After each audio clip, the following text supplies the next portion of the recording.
Right, to send to this now, a number of opposition parties have slammed the South African Reserve Bank's report into the theft of currency from President Cyril Ramaphosa's Phala farm. This after the central bank found that the exchange control regulations were not contravened. For more on this, we are joined by UDM Leader Bantu Holomisa. We'll be joined a bit later on also by Advocate Modidima Mannya. General, good evening. Good to have you, and thank you very much for your time. Before we get to the nitty-gritties, but let's get your immediate reaction. The ANC is saying these findings are definitive and they are very clear. How do you find the findings of the SARB?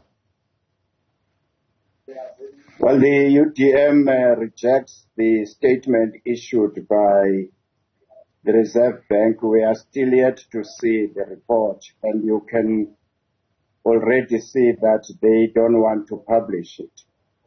But we should not be surprised, given that the ANC blocked us in Parliament to not even read the first paragraph of Judge Ngobo's panel report.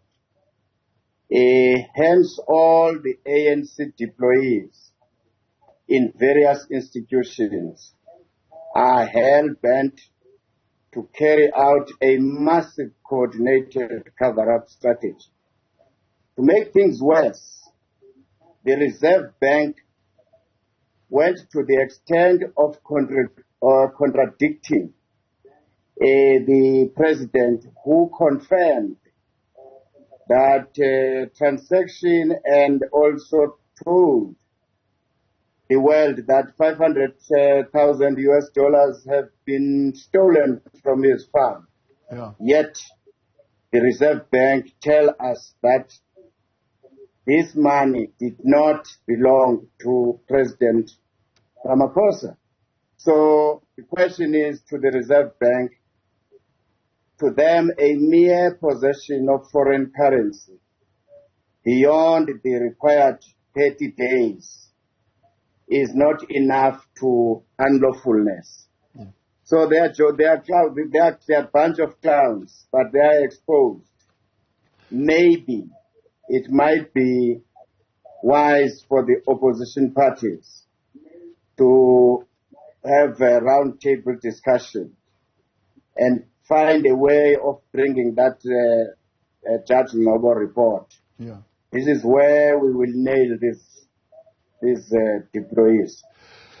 So you are a lawmaker yourself, General. The regulation that the SARB is relying on is the Exchange Control Regulation 6 subsection 1, which is what you have just cited now, that anyone procuring or making an exchange in terms of foreign currency would need to declare that, I'm paraphrasing here, within 30 days to the SARB. But they have now said there is apparently a part that needs to be fulfilled within that regulation to make it effective, and that is that the transaction needs to be perfected. Where is that coming from? Where is that interpretation coming from? I was hearing it for the first time that this transaction was not perfect or something like that. But they need to explain to the public of South Africa, what do they mean by which one is not perfect? How do you justify that this one is perfect? The bottom line is that foreign currency stayed at the president's house, and the president reported or sent the police to open a case, that the investigation be effected because his money was stolen. So the Reserve Bank, where do they get the information that some magic wand ended up bringing the dollars to be shoved under the sofas of the president, and tell us that he has not done anything? In fact, they have compromised their independence. I have no respect whatsoever for them. But the bottom line is that we may have to conduct a judicial review, and also that the opposition parties should demand this report, apply for this report, to be made public. What have they been doing for the whole year and some months just to come and tell us that the report is not going to be available in public? In fact, they are even destroying the image of President Cyril Ramaphosa. Why is he going to allow them to do this? Yeah. How are you going to get around that fact that it's the same as SARS? It's a private internal report of the SARB to maintain its independence and the client, I suppose, privilege. Well, they have compromised that clause themselves by piggybacking or by choosing some so-called findings, which they said that the president has not violated any laws. What are they basing that finding on? So that's why we say we want to see the report which led to you to pronounce a certain finding. So we are not. This is not a banana republic. They are going to tell us what were the circumstances which led to that finding. They are not dealing with kids yet. UDM Leader Bantu Holomisa. So, General, let's go back. You firstly, I mean, you're talking about the duration and the extent of the investigation, but it's a very, particularly worded statement in the sense that they are also saying here other matters which do not relate to the breach in this particular instance of the exchange regulations are matters that may be addressed by relevant authorities, not the SARB. So saying some of the other matters that you're raising around the theft and so on and so forth are not matters that will be addressed by the SARB, but are matters that would then, I suppose at this particular point, have to be answered by the Hawks. Well, it's possible, but if I can draw your attention back to the history of this, you remember that President Ramaphosa declared that I'm a farmer, I buy and sell animals on my farms. Listen, the acting public protector said you're not a farmer. You don't sell animals, and the farm don't belong to you. It is owned by the business. Then President Ramaphosa said that foreign currency was mine, and it was from a perfectly legal transaction. I even declared to SARS. And then you have Reserve Bank telling us that it is not his money. So who's fooling who here? Do you think you're going to find any answers from the SARB? I mean, the governor saying here at the end, saying, yeah, well, I'll come and provide some feedback to Parliament, however, under the current legal constraints. So which means he's going to be citing legal constraints in terms of answering any of the questions that you might try to put to him. Fortunately, this country is not run on the whims of a Reserve Bank governor. This is a constitutional state, and we have a right to apply for a judicial review of his report. He is not above the law. But so far, he has compromised himself and the image and integrity of the president, because he cannot refer us to the other institutions which are investigating this matter, but he is already having a view of saying he has done nothing wrong. He won't have it.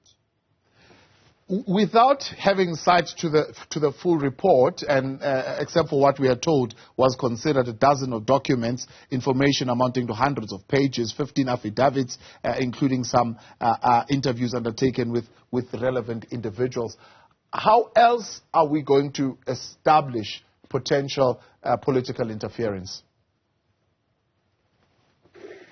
Well, it might be difficult to detect that, but so far, from day one, we have seen the political interference when the ANC in Parliament flatly refused us not even to read the first paragraph of Judge Ngobo's panel report. So the current governor is deployed by the ANC where he is. And so it goes with Batoy and others. But we need to test the waters by challenging some of these, by using the same laws of South Africa. I mean, they will have to go and explain, for instance, in court, if we say we want that report to be given to us following the rules and regulations. So they will have to explain why is it so secret, yet on the other hand, they agree that the matter is of national interest. So it's going to be lekker, my friend. Don't worry. General, I appreciate your time. It's going to be lekker, and we look forward to lekker times ahead, General UDM Leader Bantu Holomisa. All right, let's get some legal analysis now. Advocate Modidima Mannya, legal expert Modidima Mannya, joining us now on the line. Good to have you, and thank you very much for your time. Some challenges establishing a connection there with you. Let's start right there where the General has left off, saying, well, Parliament can certainly take the SARB to court to get those documents, the report. How did you get to your conclusion, and so on and so forth? The Reserve Bank, what kind of a legal entities, what kind of a legal animal is that it is able to say at this particular point, pretty much like SARS, there's a client business privilege here, so there's some information that we will not give you. The SARB is also saying, well, we're not going to release our report because it's an internal document, but we'll definitely give you the findings. Yes, good evening, Well, I think these are interesting times, I must say. Look, as a matter of law, all exercise of executive power is subject to judicial control, which means that any decision taken by any organ of state can be taken on judicial review. Now, that must be distinguished with another issue, which is the right of access to information, which is also regulated by a particular law, which prescribes how you access information. Separately, you have got legislation which regulates the various bodies like the Revenue Services, Reserve Bank, which prescribes the type of information which can be made available to the public. So at the end of the day, anybody who wants to access that information will have to, one or the other, use any of the processes. If anybody goes on judicial review, council will be obliged to provide a record of its decision. Yeah. Of course, to the extent that there are matters that threaten national security, like you would find with the national intelligence, or you have matters that will violate privacy and confidentiality, the rules of court makes provision for certain information to be made available, but subject to a confidentiality regime. Yeah. So it could be in a redacted version. That's why I'm asking, would a SARB be, for example, be considered an agency like the intelligence agency? We know now, for example, that report into that vessel that docked in Simonstown has also been barred from being released because of sensitive national security issues. The SARB, for example, releases periodically information around interest rates, and they vote and so on and so forth. Would this not set precedents to say somebody some other day would say, well, they are raising interest rates, I want to know exactly why they're raising interest rates, on all the documents of their conversation, and let those be made public? Yes, I think you used the word redact. Ne? Yeah. That word redacting happens with things that are irrelevant. Okay. Now, confidentiality is something else. They would have to provide the entire report, except that it would not be accessible. Remember, court records are public documents, so they are generally, as a rule, accessible to everybody. So I'm not talking about redaction. I'm talking about the fact that they can make the report available, and the court will say nobody except the parties would have access to that report for the purposes of the legal action. Yeah. Separately, as I said, if the South African Reserve Bank Act or the law that regulates it prescribes how certain information must be handled, it would have to be handled in accordance with that law. Okay, so let me understand you clearly. You're saying the courts could say, give the reports to the UDM, but they are confidential reports. So even the UDM can make those public. I mean, they can leak them, I suppose, and do other things with them, which could have their own implications. Certainly, yes, you're correct. All right, let's talk then about the interpretation of Regulation 6, subsection 1, that the South African Reserve Bank is applying here. They are applying some kind of condition. They're saying there is a condition that must be fulfilled before the entity could be entitled to the dollars legally. Where are they coming up with that? Yes, I think that's what I think they have given an interpretation of Regulation 6.1. You know, there is of course a possibility that the regulation could be interpreted differently some way, and there's also the possibility that, you know, isolating Regulation 6.1 may not be the correct approach to interpretation, because the rule is that when you interpret a whole stream of things, because Regulation 6.1 does not exist in isolation. But their argument or their interpretation is that, look, there isn't actually a transaction that entitles Tabanyoni to have this money. Therefore, we cannot say that they should have declared or not declared this foreign currency. I mean, in simple terms, and I hope I'm not limiting the scope of what they're saying. So, which in essence, it says this money, when it was stolen, it did not belong to Tabanyoni or to the president. Could that mean it still belonged to the Sudanese businessman? That could be another one interpretation. But what they are basically saying is that, and they use the word perfected. Now, that means that the whole transaction was actually incomplete, so to speak. Now, in normal circumstances, the money then belongs to the supposed buyer. Now, but this money then is now in the hands of a third party through what we understand to be a theft. Yeah, and hence, would you, when you open a case, the president went and opened a case and said money was stolen on my farm, didn't say money that belonged to the Sudanese gentleman was stolen.